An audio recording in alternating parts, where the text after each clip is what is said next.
What if three simple words could be the difference between walking away free and spending weeks in immigration detention?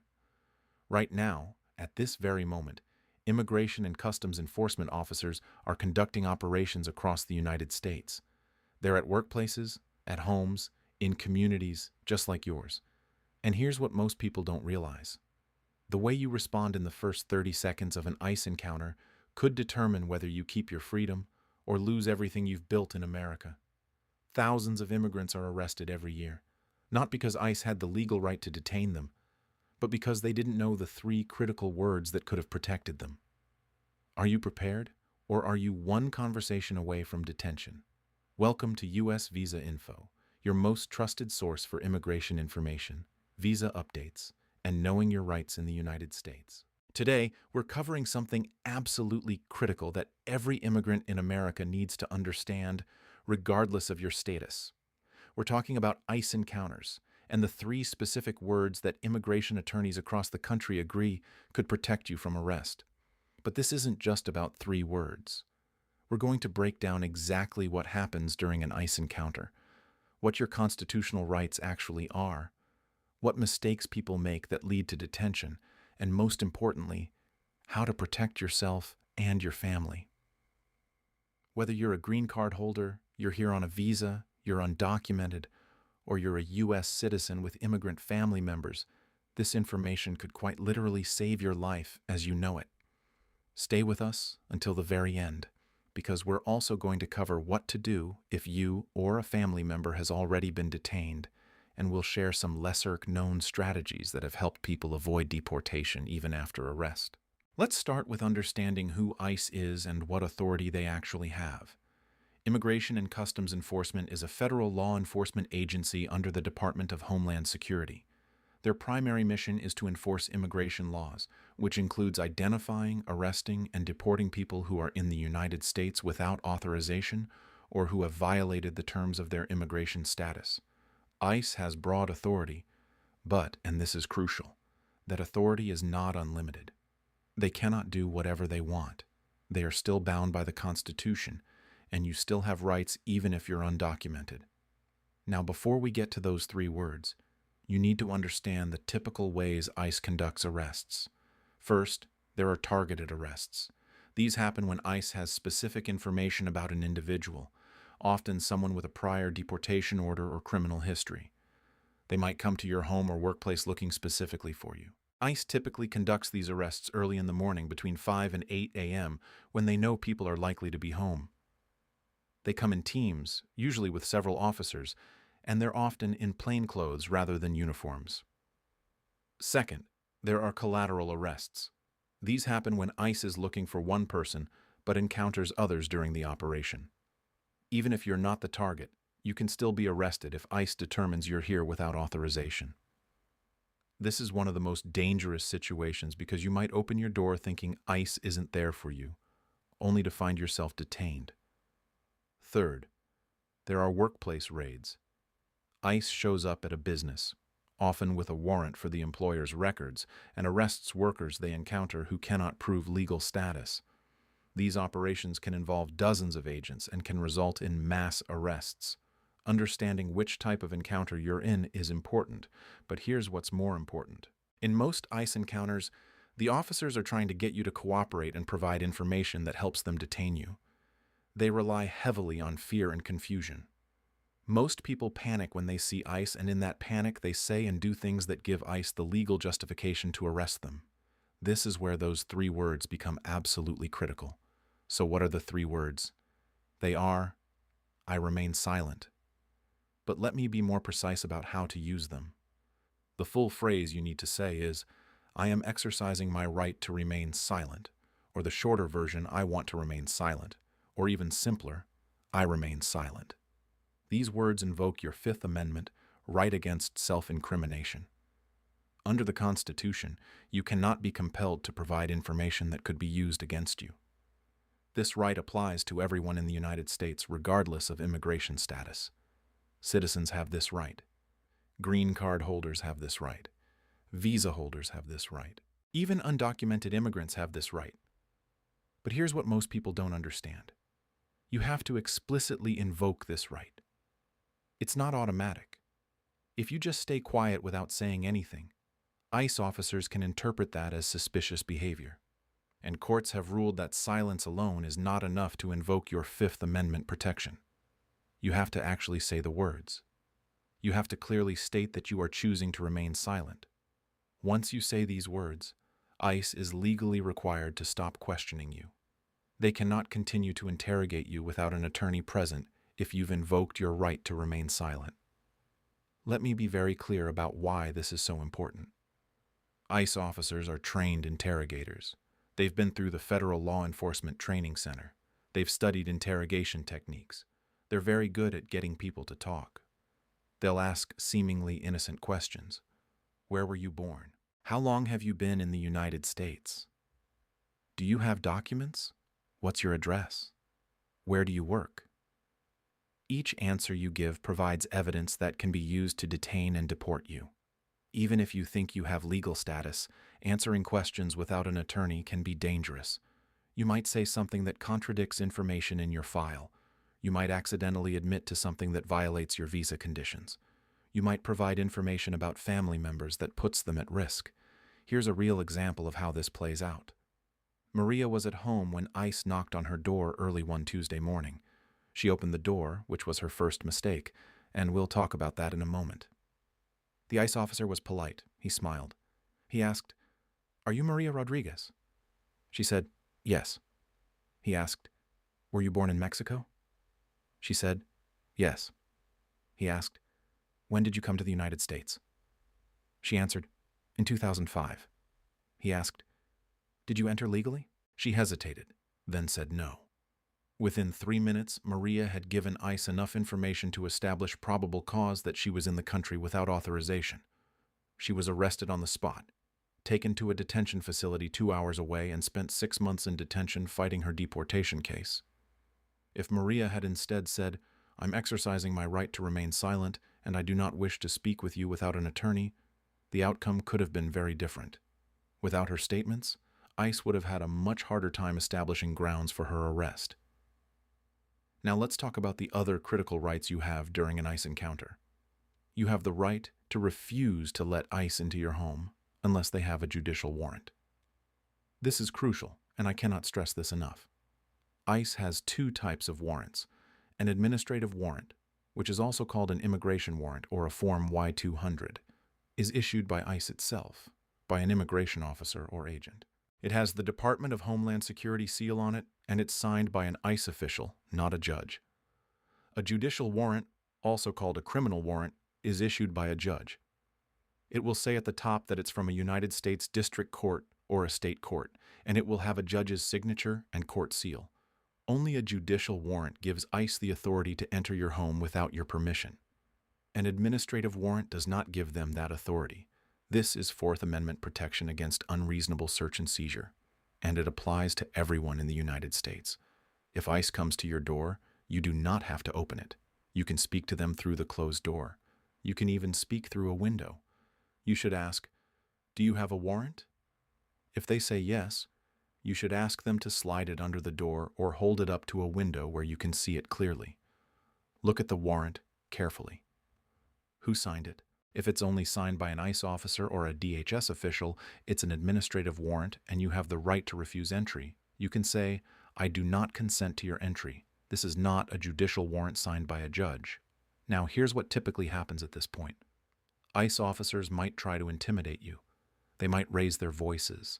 They might say things like, "If you don't open the door, we'll come back with more officers," or "We'll get a criminal warrant," or "You're making this harder on yourself," or "We know you're in there," or "We can arrest you for obstruction."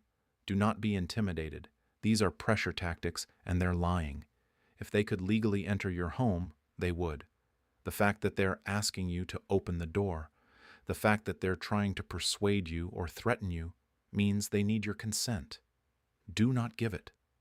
If they say they'll come back with a criminal warrant, let them. Most of the time they won't, because getting a criminal warrant requires probable cause that you've committed a crime, which is a higher standard than what's needed for an immigration arrest, and you cannot be arrested for obstruction simply for refusing to open your door. That's your constitutional right. However, and this is important, if ICE does have a judicial warrant signed by a judge with your name on it, they do have the authority to enter your home. In that situation, you should still not consent to the search, but you cannot physically prevent them from entering. Open the door, but clearly state, "I do not consent to this entry or search." This protects your legal rights, even if you cannot stop them from entering. Then immediately invoke your right to remain silent and ask for an attorney. Say clearly, "I am exercising my right to remain silent and I want to speak with an attorney." Let's talk about encounters outside your home, because that's where many ICE arrests happen. If you're stopped by ICE in public, at your workplace, or anywhere outside your home, you still have rights. But the situation is different. ICE generally does not need a warrant to approach and question you in public spaces. However, they do need probable cause to arrest you. This means they need specific facts that would lead a reasonable person to believe you're in the country without authorization or have violated immigration law. The key is to remain calm and be clear about which rights you're exercising. If an ICE officer stops you in public, here's what you should say. "Officer, am I free to leave?" This is a critical question because it establishes whether you're being detained. If they say yes, you're free to leave. Then walk away calmly. Do not run. Running gives them probable cause to chase and detain you, because flight is considered evidence of consciousness of guilt. Just walk away at a normal pace. If they say no, you're not free to leave. Then you're being detained. At this point, you should say, "I do not consent to this detention. I am exercising my right to remain silent. I want to speak to an attorney." Then stop talking. Do not answer any questions.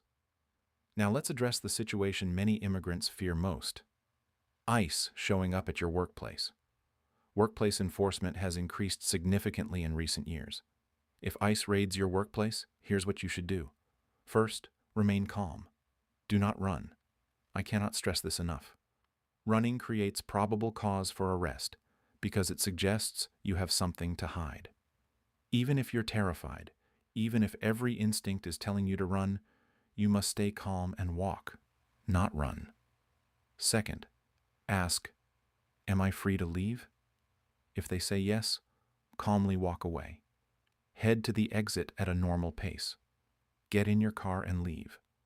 If they say no, invoke your right to remain silent immediately. Third, do not show them fake documents. This is absolutely critical. If you have false identification, whether it's a fake social security card, a fake green card, or any other fraudulent document, showing it to ICE is a federal crime. You can be charged criminally with document fraud, which carries penalties of up to 5 years in prison. More importantly, having been convicted of document fraud creates a permanent bar to most forms of immigration relief. It's far better to show nothing and remain silent than to show false documents. Do not sign anything. This is another critical point. ICE might try to get you to sign forms.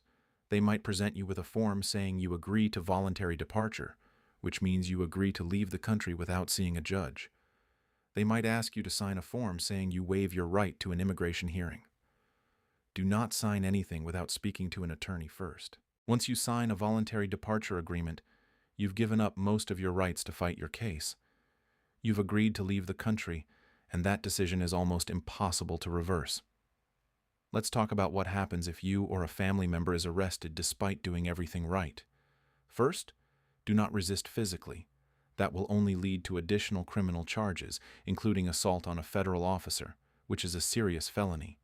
Even if you believe the arrest is unlawful, physical resistance will make everything worse.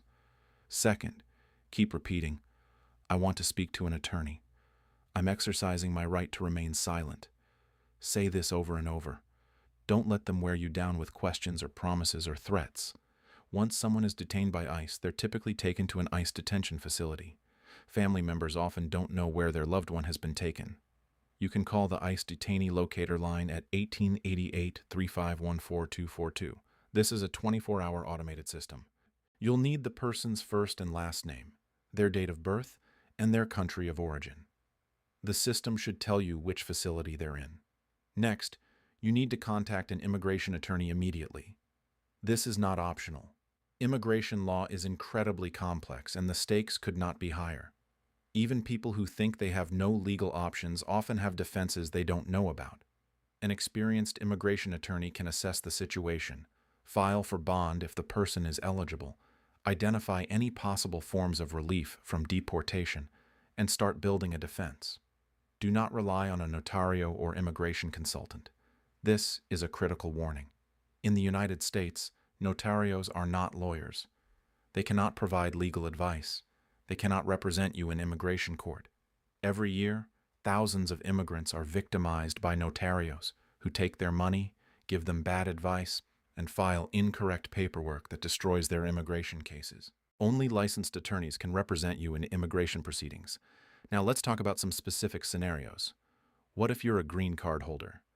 Permanent residents have more protections than non-citizens without status, but you can still be placed in removal proceedings if you commit certain crimes or violate the terms of your status.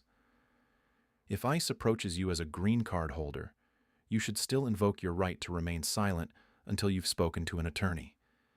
Even minor misstatements can be used against you in removal proceedings. What if you're on a visa?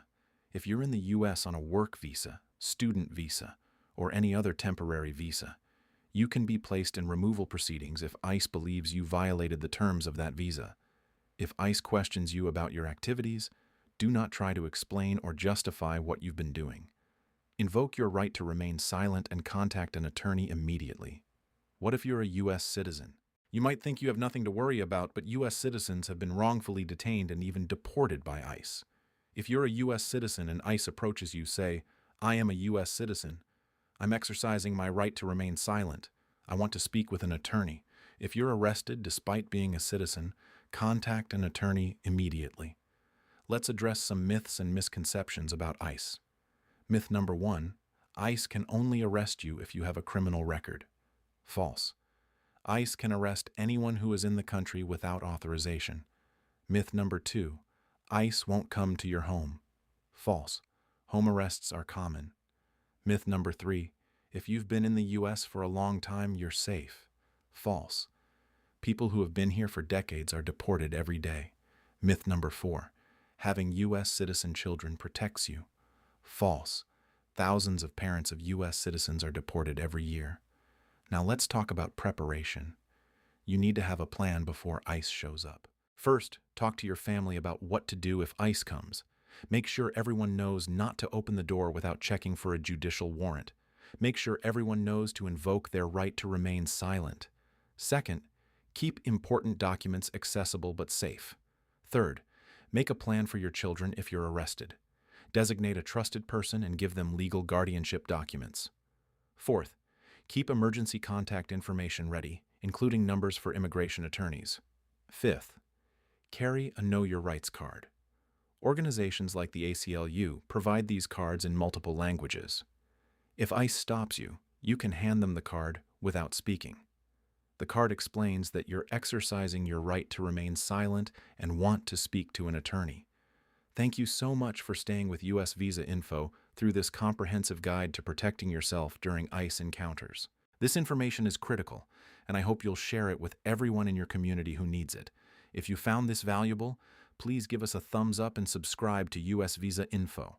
We're here to keep you informed about your rights and help you navigate the US immigration system. Hit that notification bell so you don't miss our upcoming videos on related topics like what to do if you have a deportation order, how to find a trustworthy immigration attorney, and your rights during immigration court proceedings. Share this video with your family, friends, and anyone who might benefit from this information. Drop your questions or experiences in the comments below. We read every comment and use your feedback to create content that addresses your real needs. Remember, knowledge is power, and knowing your rights is the first step in protecting yourself and your family. Stay safe, stay informed, and never be afraid to assert your constitutional rights. Until next time, this is US Visa Info, your trusted guide to navigating life and protecting your rights in the United